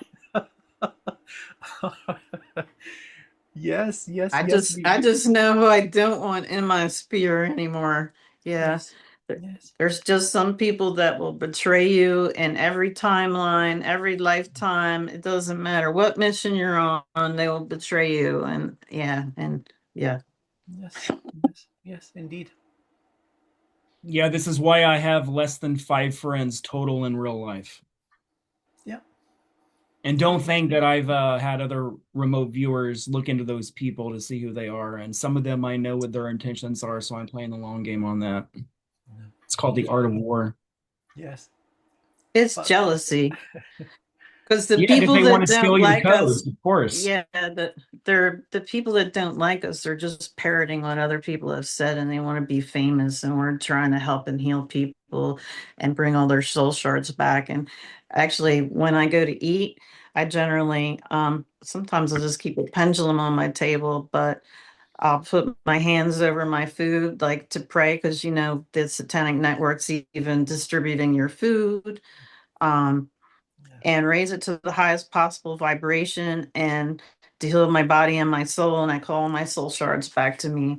And then being a healer, I also heal myself, but that wasn't why I went into it. It's just one of the abilities I have. And I'm like, hey, I'm supposed to be using this to help people. Because when you said witness, I'm like, yeah, I've called myself a hostile witness here many times because I felt like that's who I was to be a police officer, because I've actually been called up to yeah, some galactic courts, and they were asking me how the children were treated down here, and I told them like shit, and a crackhead or a crack dealer gets more time than a pedophile, and I was really pissed off at that. I'm like, why do they not care about the children?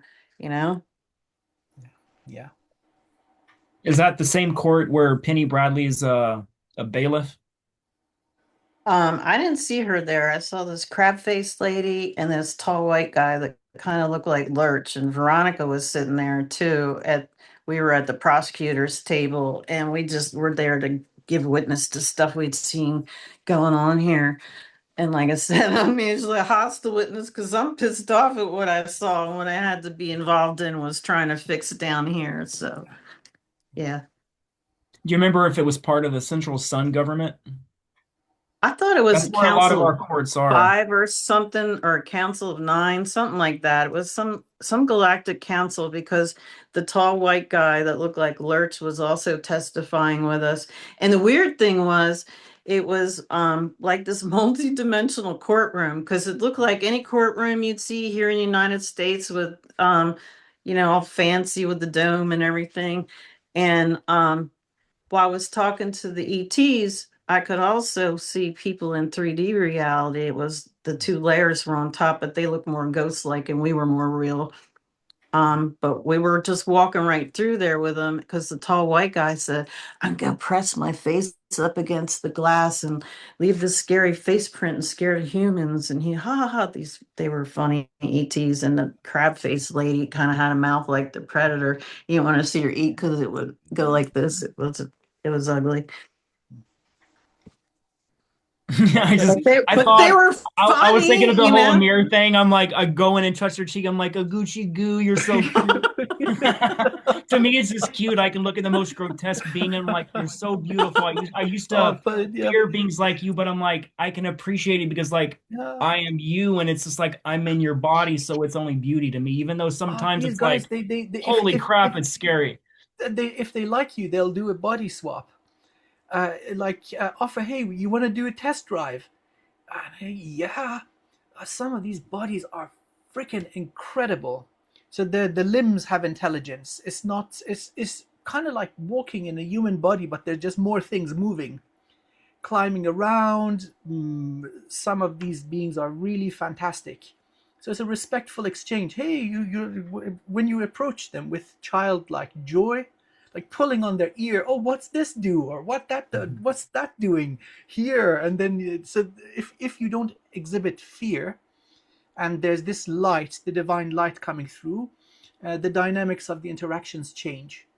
It seems play is cosmic, whether it's between a husky and a polar bear, where the husky starts showing play behavior and is no longer on the menu, or whether it's with many of these beings.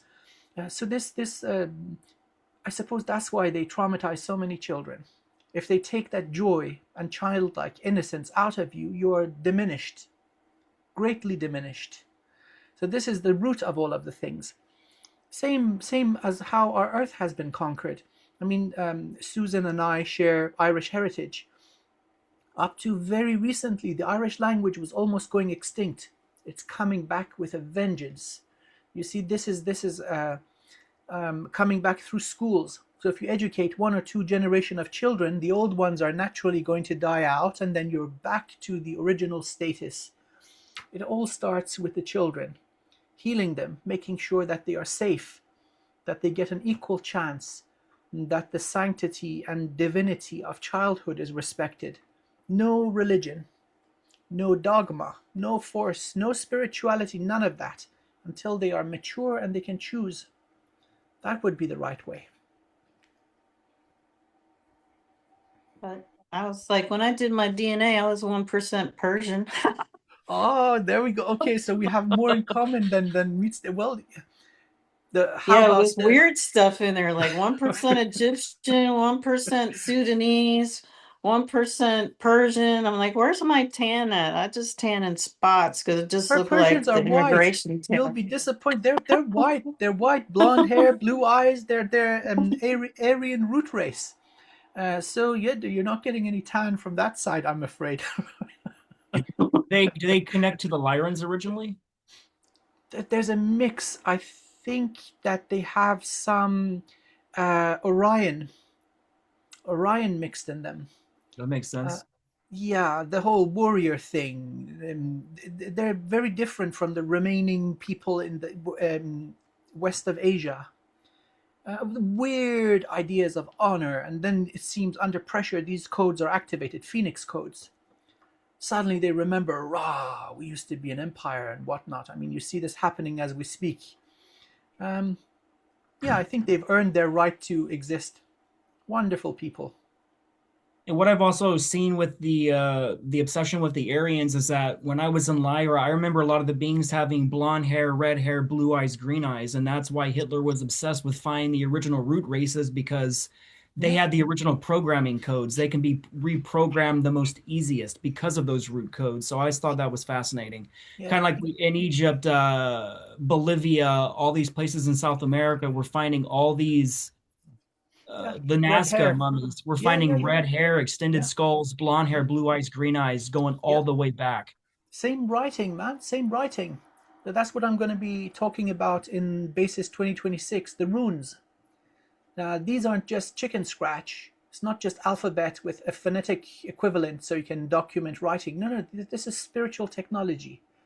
And I think this is something that every human being should start using. And it's custom built like a tailored Italian glove to the human consciousness, to the human brain. It's how we understand, it's how we speak, it's how we communicate. So it's a very powerful technology, especially when you combine them and create rune binds. So yeah, something more is going on here. Um, well, we're here to remember. Is there any specific type of runes you can recommend to people to help? Since this is a show about healing and modalities and what we can Yeah. do, Oh what yeah, what more can you do absolutely. just with rune protection? So thank you for this incredible question. I'm honored. Well, start with individual runes. You make friends with this individual packet of consciousness. If it's, let's say, Fehu, abundance, so an F with up pointing prongs, you start working with it. You understand different associated meanings with it. It's not just money, it's what you value. It's the flow of, let's say, abundance, how you are anchored into physical reality. And then you would bring in something like Awaz, the U tree, meaning permanence, stability, reliability. And so if you want to live your incarnation with stable, reliable, continuous abundance, you'd mix the Fehu and the Awaz. And so you also, something that's important, you have to, in your manifestation, you have to consider balance, beauty, and harmony, symmetry. And so even the Vikings that had a purer version of the teachings got it badly wrong sometimes. So you want to avoid certain combinations in the runes. You don't want to bring in a shitstorm. You don't want to kick up a thing that will bring down the whole house. They are powerful. A lot of clients that I work with, they've got injuries from weapons that have rune inscriptions. May this injury last forever and ever until you pull Like the on our damn. weapons? Yeah, yeah, yeah. Energetic weapons imbued with runes. So that's interesting. Susan, I think You pulled yeah, some for kind so of much. sword out of my chest. And You had you were one. like, you were Yeah, so I do. intimidating to your yeah, I do. enemies because you're attacking them with a sword in your yeah. chest. They see this lady coming with a spear going through. I said, A "Holy spear, yeah, shit, that's what this it was. lady is scary." So that's how. Yeah, you did. You kept that. You kept that in you. I think you kept. Oh, it had a wonderful name. Ooh, what is it? Something Thyasu the Magnificent. This weapon had a name. Sentient weapon. Keanu the Magnificent, or something like this. The weapon was sentient. I think you still have it, or do I have it? I don't know. It's I never used it. It's too badass. It's too badass for Earth. You don't need that kind of weapon. It'd be And yet funny if you're that's actually the name of her weapon, Keanu, because it means cool breeze in Hawaiian. So I'm like sending in the cool breeze of oh lightning strikes that'll kill you. uh, Susan, that's yours. If I am so back in the day, I was kind of like a young wizard. I didn't know what I was doing. That's yours. I'm sending it back to you with a big virtual cheesecake for thank you. It helped me remember. It helped me remember stuff. I don't use the spear. I use a staff. It is the most freaking badass weapon out there. I've always And preferred a sword myself. staff, dude, staff. Oh my god. It was Dude, Susan that she would actually teach bow staff to the kids and different weapons and stuff like so it's like the fact that she would have that kind of weapon and she's one of the lead teachers teaching the weapons. Oh yeah. So a little Draco reptilian barbecue is just a very small reward for all this hard work. Barbecue sauce. Yes, a little paprika, maybe a little bit of rosemary, and you smoke it with oak, so it smells gorgeous too. And yum yum yum. Oh my god, I'm making myself hungry. Yeah, another thing you can do with the runes and these inscriptions is you can bind souls upon death, and their soul is trapped in your weapon. Yeah, So like that's that. you Yeah, yeah, don't want to yeah. come across certain kind of weapons, man, because No, if no, it no. vanquishes you, it takes you. Yeah, correct. You got to be really respectful. And in the sagas, there so these are the I think they're the stories of Finland. So one of the Scandinavian nations. So they've got these sagas, and it talks about the consciousness of the weapon as it travels to human to human to human, and it ultimately fulfills its destiny. So Almost you're like work, selecting a human. yeah, like how crystals travel from person to person. So it's something that should be used with great respect and reverence, but it is infinitely powerful. So if you're using it towards health, if you're using it towards abundance, if you're using it towards friendship, having soul family surround you, things that are positive and beneficial, that would be the good use of it. And so, of course, things like this have to be used with awareness. If you're manifesting, you're causing a bubble, or sorry, a ripple in the surface. So if you're sending out evil, that's exactly what's going to come back.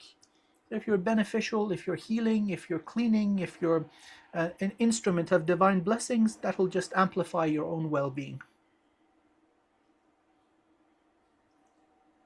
Sorry, Susan, I kept your spear. It was always yours. Just wanted to look at it. It was, oh my God, this thing. And then you've got these Celtic patterns that are moving around the surface like it's liquid metal. You can crack a planet with that thing. Yeah, I have to return it. I was just borrowing it. Sorry, I didn't know better. But I polished it. It's clean, it's shiny, and it's ready to go. And it's rightfully yours. That's awesome. what was it? Amoria was telling me she read something where she's like, "Oh yeah, well, supposedly the two of the Donnan stole like the Spear of Luge, the sort of was that I forget, and the Cauldron of Dagda." Yeah. And I said, "Well, I remember wearing Merovingian clothing, like I had this peasant blouse on, this really colorful skirt and a scarf on, and I couldn't." And it was actually Veronica was there too, because I made the one cauldron into another cauldron into another cauldron. So we had fish, beef, and chicken and rice, and nobody was going hungry, and I was feeding lots of people like I was Jesus or something with this cauldron. And which is kind of interesting because Irish people are offended if you leave their house hungry. That means they're not a good host. Yeah. Yeah, same But with the Persians. The Persians, they stuff you to death. Like if but there's three people, they've got enough for 25 people, and they force feed you. And if you don't, if you refuse to be force fed, they're offended. Like, is there something wrong with our kebab? And you say no, so they put like five more on your dish. So yeah, I think there's something with that. But the Celts, they're Indo-European Celtic language, the Gaelic language, the food, the music, it's all the same. So they're different from other European races. Oh yes, Strakiarla, Arte oh will come yes, and yes. gouge them. So, um, let's see. Have we left anything out? Yes, yeah, we left a lot out. Oh my god, Yeah, how there's much all can we? kinds of stuff. Yeah, all kinds of stuff. Susan, you got Part to come two back. coming soon. Yeah, please, please. We freaking love you. We both think you're incredibly awesome, super awesome, and I love both of you guys. So have me back whenever because Drago's super cool. And Amir, I got to come out and do some wizarding stuff with you one of these days. I got to oh get my, over there. I got listen. my passport. Beautiful. Listen, come over to the United Kingdom. I'll give you a tour of the real sacred sites, not these frickin' Stonehenge and bullshit that doesn't even work and is a siphon for soul codes. Yeah? I'll take you to some of the old druidic sites, and then we can cross over into Ireland, go to some of these stone circles that will make the hair rise on your body as I'm even tuning into them now. These are magnificent places. I think there's so much healing for you. Please, it would be such an honor to be your host. I'll It even was throw funny in a. because I was getting yelled at when I was in Ireland back in 1984. Get out of the stone circle. I That's for know. the fairies. I'm like, but I'm I one knew of he the was going to fae. say I'm that. I allowed just in saw you here. dancing like a fairy, and they're like, "Get out, you fairy!" They're like, get out of there. The fae are going to get angry. And I'm like, I am one of the fae. I'm allowed in Yeah, here. this is my home. This is my nest after all. Yes. This Hey, is let's my make it happen. portal. My portal. Let there be thunder. Rah. Oh wow, Susan, you gotta come back. Yeah, we would love you to be our guest again. And I'll come back. Definitely. thank you, thank you, thank you, thank you, thank you. Oh, we didn't even talk about any of the herbal stuff I Yeah, make. 'Cause yes. some are Uh, I herbalist think too. Susan, I So, think we awakened some joy in you because you're shining again, and the video is cutting out. So that's the energy of the big happy. So that's good. Perhaps that's where we should start oh, with I the am next because I noticed episode. Drago was cutting out. Or maybe it's me because I'm super Okay. happy. Yeah. All our high vibrational energy is short circuiting each other. Yeah, but seriously, next time we'll just open up with all your healing modalities because I know you sell a ton of salves and a different all kinds of stuff, man. And that's really important for people to know because like it's not just healing people astrally. You're doing physical things in the here and now with physical technologies through all these lifetimes of being fae and being natural healers and stuff, and that's really important. Because people are desperate to find cures or to find alleviations. We can't say cures. We've learned our have or learned our lesson on that word. Quite literally, just happened to us. We can't Yes. say cure, but Yep. yeah, that's really important. Yes. Okay, Susan, where can people find you? You wonderful, glorious being. Oh, I'm at my online shop because I've got two websites. One's for locals, and then the online shop is just lowercase divine connections with Susan.com, and it's DI, not DE, like the cross dresser guy, divine, that guy. It's yeah, not like that. It's DI. And I've got salves and herbal stuff, and I still got a lot of stuff that I didn't list on there. And Shoot, I even made this. This one was so good. I was surprised at how good some of this organic stuff was. I made this organic cold sore balm and I gave it to somebody who had shingles and it dried up their shingles like overnight. So, yeah. And then I'll put my healing energy in there so that you heal faster too. So, because what was it? Aurora Diamond Heart. I gave her something and her daughter was held it and she's like, did a witch make this?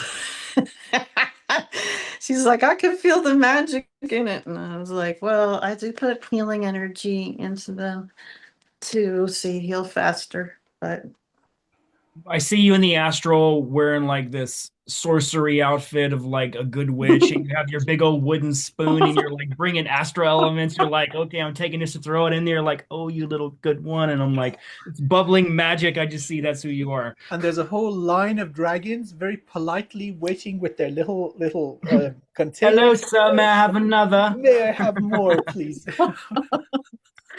yeah, like my mom, when I was cooking for her while I was helping dad after he had his stroke, she kept yelling at me, going, "You can't use margarine, use corn oil." And I'm like, I don't use corn oil. It's got glyphosate in it. And I don't like anything with corn oil or corn syrup in it. And margarine, I said, it's bad for you. And then it was like 2 months later, and she comes back from the doctor. She's like, my doctor was so impressed. All my numbers were excellent. He's never seen them that good.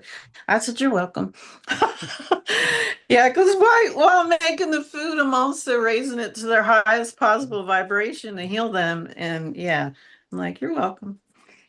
And she just looked at me kind of funny. I'm like, never mind. You don't understand. Muggles will never understand that. I do it to all my food. I bless it. I thank it. I thank it for making its way to me, and we merge energies together. And I mean it no harm. And like, you have to convert your food, even though if it's toxic. You have to energetically convert your food every single time before it touches you. And sometimes I'll just be too hungry. I might take a spoon of peanut butter, and that's all the way down my throat. I see it energetically going down my throat into my stomach. Yeah, and they're like, and then you got to get through the rest of it. So what I'll do is I'll go back in time. I'll say I convert it and I clear it before it entered my mouth. So according to time travel, I'm good. Yeah, that works. I first eat it, and then I bless it. I'm. Then you remove all that other energy attached to it. I send this back to source for transfiguration. Same wisdom, but I first eat. Have something to be grateful about. Yes. Smells too good to not put it in your mouth fast. So. Num num num. Okay. This was so wonderful, so elevating, so much joy. And although some of the stuff we spoke about was not that beautiful and good, well, we managed to transmute it.